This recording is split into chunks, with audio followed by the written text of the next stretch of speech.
بسم اللہ الرحمن الرحیم۔ ایک تابعی جن کا نام ربی رحمۃ اللہ علیہ ہے، وہ اپنا واقعہ بیان کرتے ہیں کہ ایک مرتبہ میں ایک مجلس میں پہنچا۔ میں نے دیکھا کہ لوگ بیٹھے ہوئے باتیں کر رہے ہیں۔ میں بھی اس مجلس میں بیٹھ گیا۔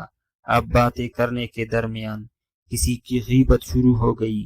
مجھے یہ بات بری لگی کہ ہم یہاں مجلس میں بیٹھ کر کسی کی غیبت کریں۔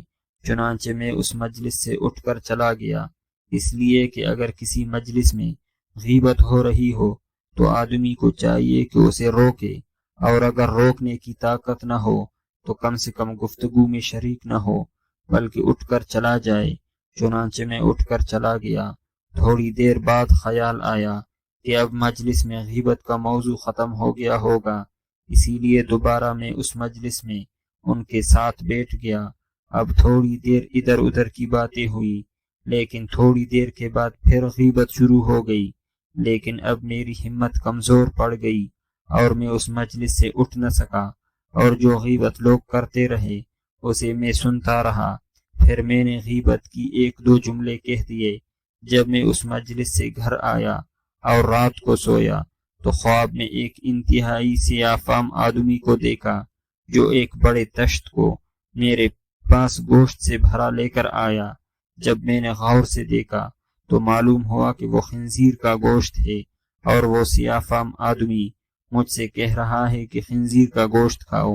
میں نے کہا میں مسلمان ہوں، خنزیر کا گوشت کیسے کھاؤں؟ اس نے کہا یہ تمہیں کھانا پڑے گا۔ پھر زبردستی اس گوشت کے ٹکڑے میرے منہ میں ٹھونسنے لگے۔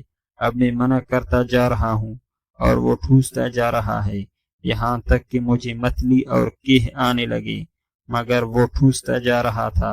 پھر اسی شدتی اذیت کی حالت میں میری آنکھ کھل گئی۔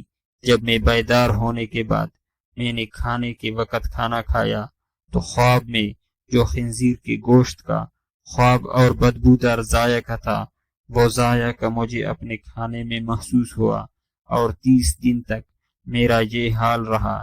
جس وقت بھی کھانا کھاتا تو ہر کھانے میں اس خنزیر کی گوشت کا بدبو ذائقہ میرے کھانے میں شامل ہو جاتا، اور اس واقعے سے اللہ تعالیٰ نے اس پر متنبہ فرمایا کہ ذرا سی دیر میں نے مجلس میں غیبت کی، اس کا بدبودار ذائقہ میں 30 دن تک محسوس کرتا رہا۔